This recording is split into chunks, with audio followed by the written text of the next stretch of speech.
मैं डॉक्टर रीता जैन राजर्षि महाविद्यालय अलवर में व्याख्याता के पद पर कार्यरत हूँ।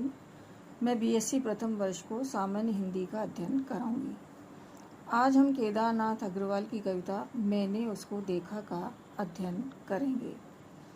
प्रगतिवादी काव्यधारा के पक्षधर होकर भी राजनैतिक प्रतिबद्धता से मुक्त रहने वाले तथा जन चेतना को काव्य में यथार्थ अभिव्यक्ति देने वाले कवियों में केदारनाथ अग्रवाल अग्रगण्य है। सामाजिक यथार्थवादी काव्य चेतना के प्रतिनिधि कवि अग्रवाल ने मार्क्सवादी चिंतन को अपनी कविताओं में रूपायित किया है। अग्रवाल की काव्य चेतना में रोमांटिक मनोवृत्ति प्रारंभ में प्रमुख रही, किंतु धीरे धीरे वही युग प्रवाह में बदल गई। मार्क्सवादी जीवन दर्शन और युगीन समस्याओं से प्रेरित होकर इन्होंने युग की गंगा प्रवाहित की। इसमें इन्होंने मानवीय दास्ता और किसानों की दुर्दशा के विरुद्ध आक्रोश व्यक्त किया। प्रगतिशील चेतना से युक्त गीतों में कवि पूरी तरह मेहनतकश मजदूरों और किसानों के साथ घुल मिल गया है। कृषक जीवन संबंधी गीतों की प्रचुरता की अनेक समीक्षकों ने प्रशंसा की है।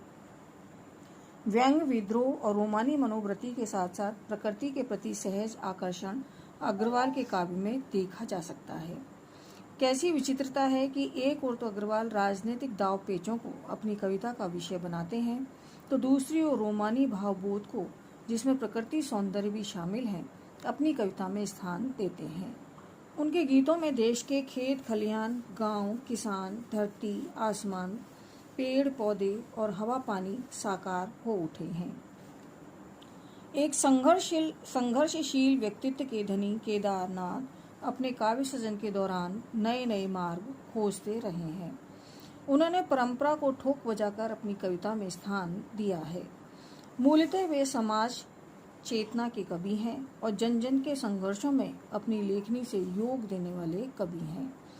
सामाजिक यथार्थ की ओर केदारनाथ का सर्वाधिक रुझान है।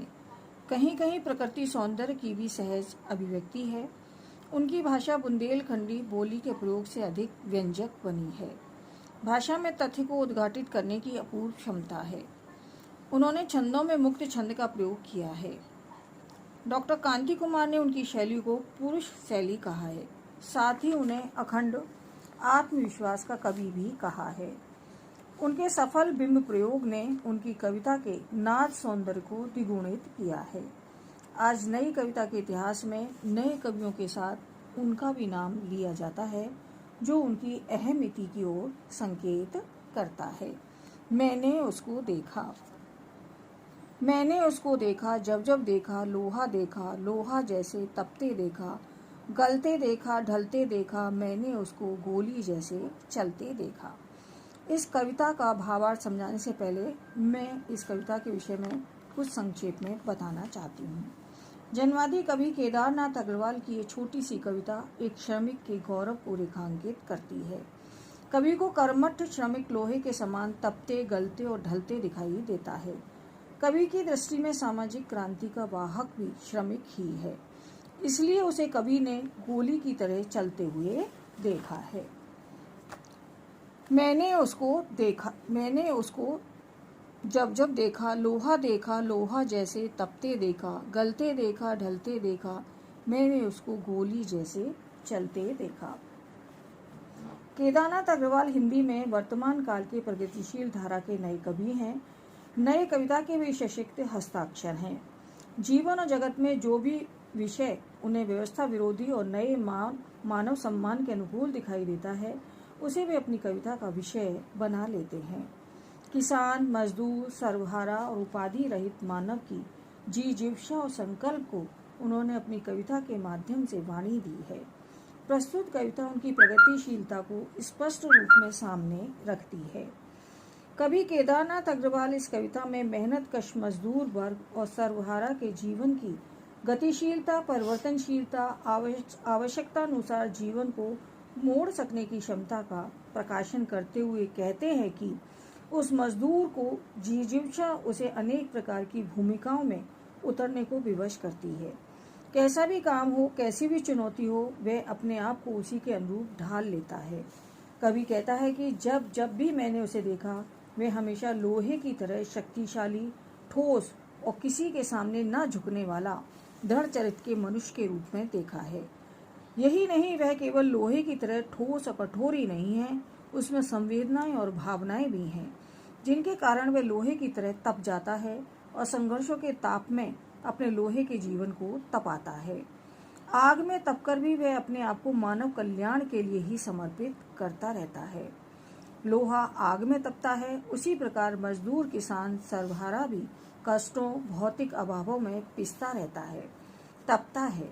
लोहा तपकर द्रव्य रूप में गल जाता है, उसी प्रकार मजदूर को भी दूसरों के दुखों की आंच से संवेदित होकर द्रवित होते देखा है। वे दूसरों की पीड़ा को देखकर शीघ्र ही संवेदनशील हो उठता है।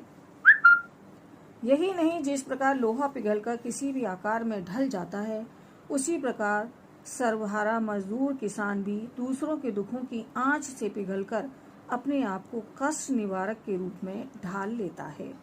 वह अपने व्यक्तित्व को मिटाकर नया आकार धारण कर लेता है। जब समय आता है तो वह बंदूक की गोली बनकर वर्ग शत्रुओं का विनाश करने को भी तैयार हो जाता है। उसकी गति और शक्ति दोनों बढ़ जाते हैं। इस प्रकार वह आवश्यकता अनुसार रूप धारण करके लोकहित की साधना के लिए तैयार रहता है। केदारनाथ अग्रवाल संवेदनशीलता उन्हें काव्य की प्रगतिवादी धारा से जोड़ती रही है। इस कविता में मुक्त छंद और सरल स्वाभाविक हिंदी का प्रयोग किया गया है। संपूर्ण कविता में उपमा अलंकार का सौंदर्य ही उसे अर्थ प्रसार की क्षमता प्रदान कर रहा है। यहाँ पर केदारनाथ अग्रवाल ने मजदूर और सर्वहारा वर्ग का हित लेते हुए उनकी शक्ति को अपनी इस कविता में बताया है कि हमारे इस मानव समाज में यदि सर्वशक्तिमान कोई है तो वो किसान है, मजदूर वर्ग है।